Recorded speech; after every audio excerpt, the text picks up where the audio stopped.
साथियों,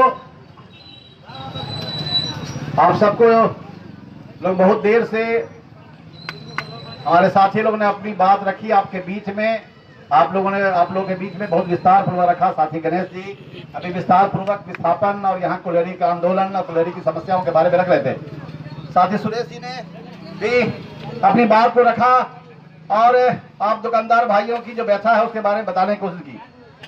साथियों, हम लोग आप लोगों के बीच में हमेशा यहाँ पे किसी न किसी माध्यम से, मैं खुद भी, यहाँ साथी प्रद्युम्न जी हैं, बंधु जी हैं और भी बहुत सारे साथी हैं, सब लोग हैं।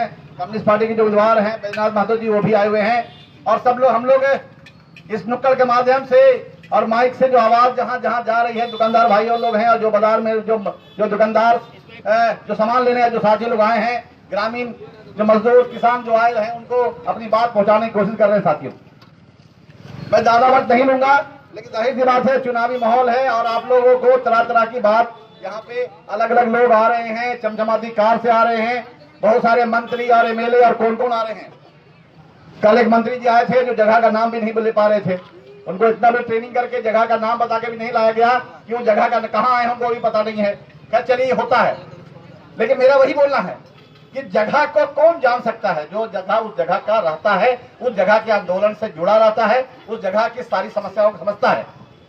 हम लोग अगर इधर उधर की बात नहीं करें, जैसे कि यहाँ पर बेरमो में अभी सिर्फ हम जड़जार की अगर बात करें तो जड़जार में जब आप कॉलोनी कॉलोनी घूमिएगा तो जो सबसे बड़ी समस्या पाइएगा वो यहाँ पानी की समस्या पाइएगा।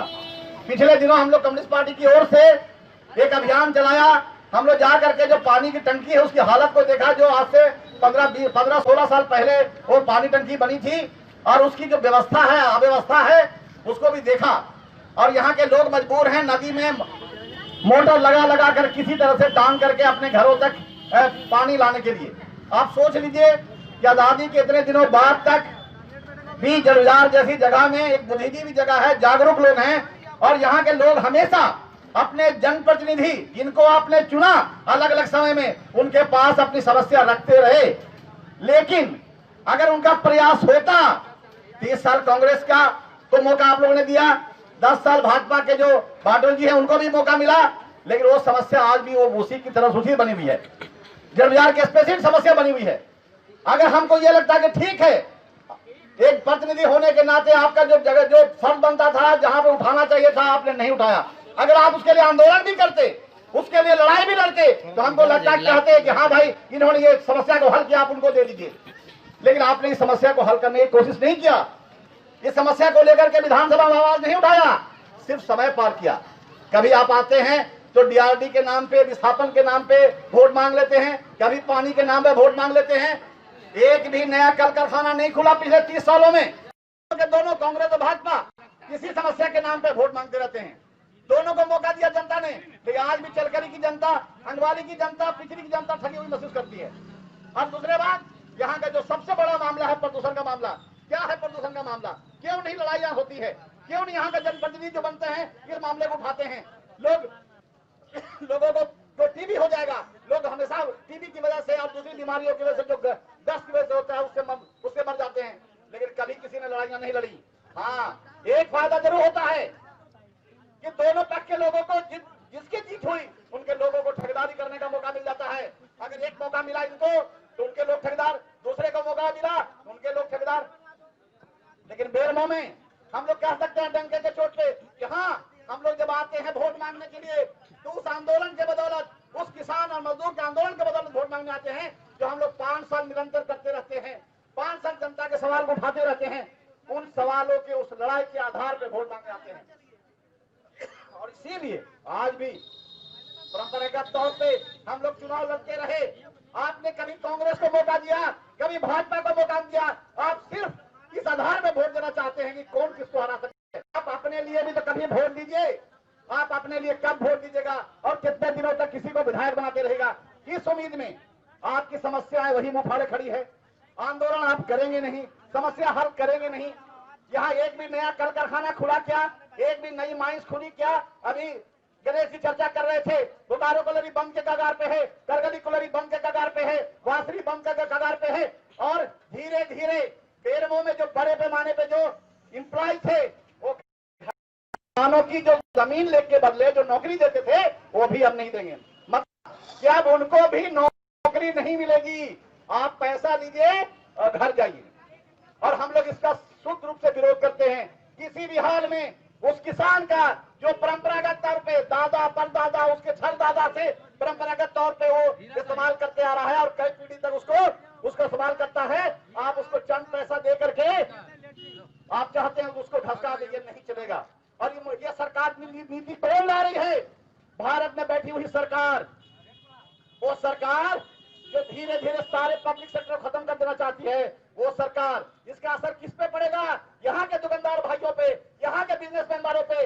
आपका बाजार, यहाँ के बड़े बड़े लोग जो पहले जो यहाँ के जो बड़े सेठ लोग थे क्यों चले गए? उनको लग रहा था कि यहाँ भविष्य नहीं है और दुकान बढ़ती चली जाएगी। आमदनी पूछिए तो एक परिवार चलाना मुश्किल। दुकान की संख्या बढ़ रही है, क्यों?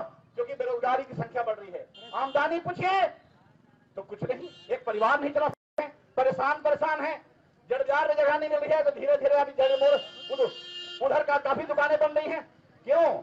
सिर्फ इसीलिए कि उनको रोजगार, नौकरी, दूसरे धंधे नहीं हो पा रहे हैं। वो सोचते हैं कि 10-20 हजार 50 हजार रुपए लगा करके तो एक रोजगार कर लेंगे, लेकिन साथियों उसकी बिक्री भी तो होना चाहिए, उसका खरीदार भी तो होना चाहिए। अरे यहाँ के जो ट्रांसपोर्टर के अंदर काम करने वाला मजदूर का क्रय संख्या खरीदने की ताकत कितनी होगी जिसको 10 हजार मिलता है? अगर यहाँ सीसीएल खत्म कर दे और पूरा प्राइवेट को दे दिया जाए तो ये कितना चीज खरीदारी कर सकते हैं? इनके आमदनी कितनी होगी? वो तो अपने निजी उस पैसे से अपनी जरूरत पूरी नहीं कर सकते हैं।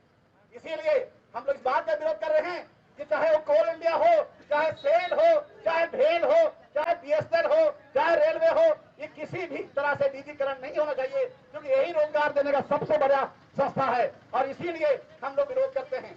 हमारा आधार ये है कि ये इंडस्ट्री रहेगी तो छोटा छोटा कारोबार रहेगा, रोजगार रहेगा। प्राइवेट कंपनियां कभी भी आपको रोजगार नहीं दे सकती है। रोजगार देगी तो इतना पैसा देगी कि आप अपने परिवार को नहीं चला सकते हैं। इसीलिए मेरे दुकानदार भाइयों, आपसे अपील करना चाहता हूं कि हम जन विरोधी नीतियों का विरोध करते हैं, किसान सरकार के द्वारा लिए गए फैसलों का विरोध करते हैं, जिसका असर आम दुकानदारों पे, ये मजदूरों पे, किसानों पे फर्क पड़ता है, उसका विरोध करते हैं। किसी व्यक्ति का विरोध नहीं। सरकार में बैठा हुआ हर वो सरकार का फैसला है, उसका है, मेरा हक बनता है कि हम सरकार से वो फैसला करें जो मेरे हित में हो, जनता के हित में है और सबका भला हो। इसीलिए मैं और ज्यादा बात नहीं करके अपना ये अब यहीं पे अपनी बात खत्म करूंगा।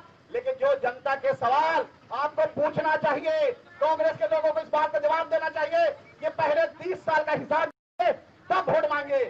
भाजपा के बाटुल जी को पहले 10 साल का हिसाब देना चाहिए, उसके बाद वोट मांगना चाहिए। पहले बताइए कि 10 सालों में क्या किए। अब दोनों क्या बोल रहे हैं? हम ही भाजपा को हरा सकते हैं, हमरा वोट देता। वो बोल रहे हैं कि हम ही कांग्रेस को हरा सकते हैं, हम ही को वोट दे दीजिए। आपको क्या फायदा होगा? उनके लोग ठेकेदारी करेंगे। आज यहाँ का ठेकेदारी पूरे बिजनेस पे, यहाँ के आर्थिक साम्राज्य पे किसका कब्जा है? आप ही बताइए। आप सबको पता है कि वो इसीलिए किसी भी हाल में आर्थिक साम्राज्य को कब्जा करने के लिए पावर को अपने पास रखना चाहते हैं, आपके हितों के लिए नहीं। इसीलिए आपको सोचना है कि आपके लिए लड़ाई कौन लड़ सकता है, हम किसके लिए लड़ना चाहते हैं, आपका हित किस पे है। धन्यवाद। इसी के साथ अपनी बात खत्म करूंगा। जय हिंद, लाल सलाम। धन्यवाद कॉमरेड आफ्ताब जी। एक आपसे अपील करेंगे, अब पता चला है कि कांग्रेस के लोग 186 करोड़ रुपया बेरमो विधानसभा में बांटने के लिए तैयार है। आपसे अपील है कि आपका कीमती वोट क्या 500-200 रुपये का है? एक वोट का कीमत जो पार्लियामेंट गिरा था वाजपेयी जी का सरकार, देश का कितना रुपया खर्च हुआ तो उतना आपका वोट का कीमत। आप अपना वोट का कीमत मत लगाइए 200-500 में, 1000 मुर्गा में। आप अपना भविष्य के लिए सोचिए। धन्यवाद। अब हमारे